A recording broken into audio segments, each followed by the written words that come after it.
All right, so we're going to be spending this week focusing on authors' messages, and particularly symbolism and how they portray their messages through symbols and that sort of thing. So readers infer messages in works of fiction and nonfiction.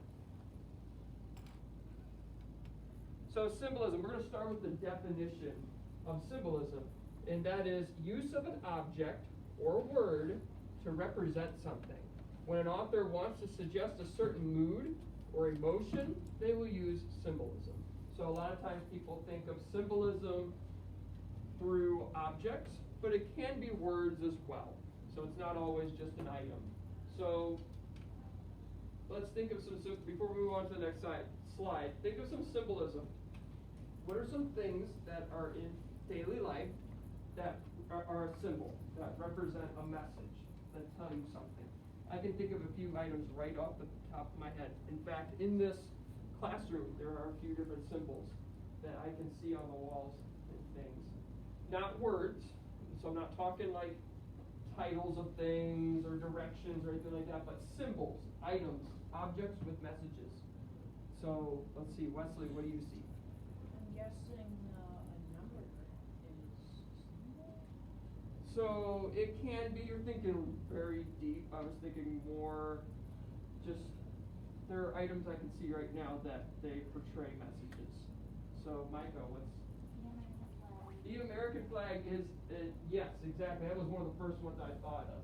Yes, the American flag has symbolism to it. Actually, it has multiple symbols that portray it. And I believe it was Mr. Durbin what mentioned symbolism of the American flag in his chapel. So, yes, excellent work, Micah. What's another symbol, Zoe?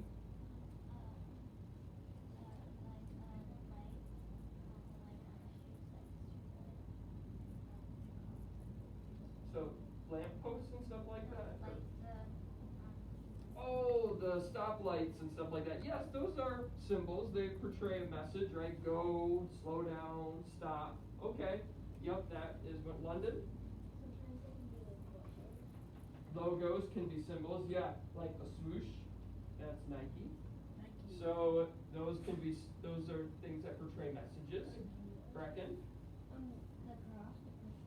The Christian cross is a symbol as well. It has a lot of different things that portray to the cross. So you are right. That's another excellent symbol. Marcos? I don't know what they're called, but the one Egyptians when they would write the hieroglyphics. Okay. And also like what people who are blind, what they read is like on some bathrooms they have those Yeah. and women. Yep, the name escapes me, but yeah, there's a particular name for that print. But you're right. Yeah. So that kind of Marcos's answer kind of connects with what Wesley was saying about math and the numbers there are symbolic of things, right? And you're saying text and words like hieroglyphics, stuff like that, are symbolic too. Okay, Amelia. So, I like how Marcos sort of compared symbolism with hieroglyphics. Yeah. And so that made me think of Chinese characters, because those convey a message, but they're just one sort of picture, I guess. Yeah, like True. No, you're right. Their text, right, portrays a lot more information than say English words, right? We have our sentences take a lot more to say something, where their text can be a lot shorter to say pretty much the same thing, right? So yeah, that would be another example. It's literally like it's kind of like half of one word and then another part of another one. Yeah. And then we also wear symbols as well. So you may be through your shirt and stuff like that, the Nike swoosh we talked about. If you are married, you're wearing a symbol, right? A ring, that sort of thing. It tells a message that you are married. And then of course circles have symbols and messages to them. So if it's a circle, usually that means like eternity or something of that message as well. Colors have symbols and meaning. So like the American flag, white is a message of innocence, red is the message of courage, blue is the message of freedom, and then of course our stars are symbolic of each state, right? So there's a lot of different symbolism there. The stripes represent the 13 colonies. So there's a lot of symbolism that can be found in everything that we do. So, purpose of symbolism. We got to move on.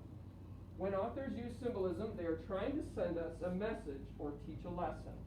So there's always something to the symbolism. It's not just there because they felt like it. There's a message behind it, and we have to catch the message. And typically, that symbol fits perfectly with the author's purpose, right? The author's main message that they're trying to tell you through the story. So we're going to watch this really quickly. I believe this is the short one. You want me Yes. to turn off the lights? No, it's not a big deal. Okay, there we go.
Quick, because I don't know how much time I give you.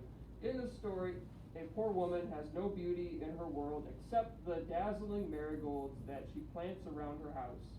The children in the story hate the flowers and all that they stand for. In an act of thoughtless hatred and violence, one girl destroys all the bright flowers.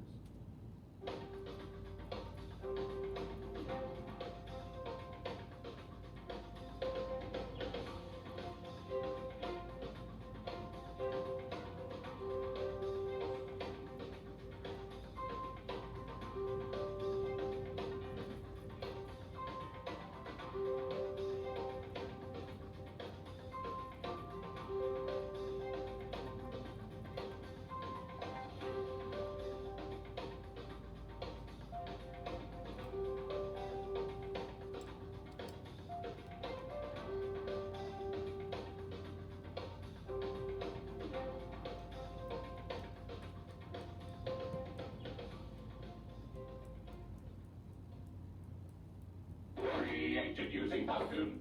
Okay, so Keep it saying.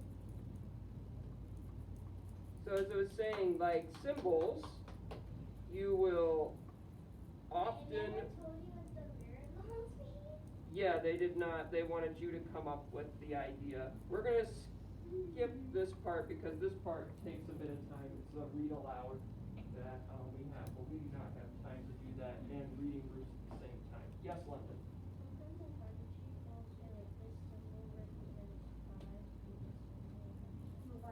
Yeah, you are right. So, and yeah, that's math, right? Symbols, they'll use X's and Y's and sometimes other things, triangles, stuff like that, to represent something. So you're right. Yeah, that happens too. But like it said in the video, authors will use symbols to portray layers of meaning. So they may be telling you something that's obvious, that's their message, but then they have extra additional parts, more detail hidden away in the symbols. And like they said, oftentimes you will remember the symbols of the story, but you will forget the other parts of the story, long after you finish reading the book. So symbols can stay with us. They can be something that is lasting and carries on for us into other books. And then when we do text to text, right, when we start like identifying things in this story that relate to another story, you might be remembering the symbols from the previous story that you read and identifying meaning with what's going on in the new story that you're reading. So symbols can be very powerful. Yes, Marcos. So,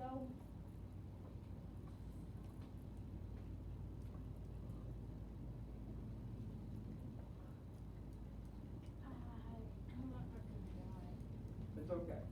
All right, so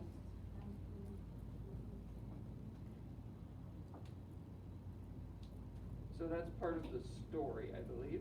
Okay, so here's one of your tasks that you're going to be doing today as you are reading through your library book. Let me skip to it.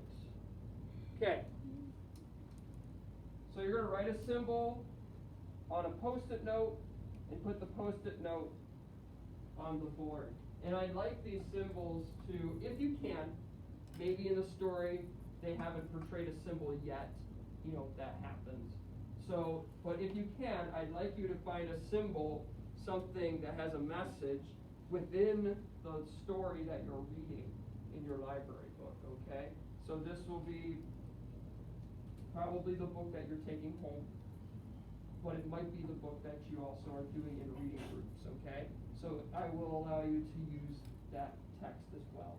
If you can't find a symbol, think of a symbol that you see throughout daily life, like the ones that we pointed out in the classroom. There's probably many other symbols that you can come up with throughout just your daily walking around. You'll probably find many different symbols. So I'd like you to write one of those down on a post-it note and put it on the board. I'll have these blue post-it notes put over on this table over here, so when you're ready to do that, you'll want to come up and do that right there. Okay? So questions? Before I get to the questions, I'm going to pause this video before it gets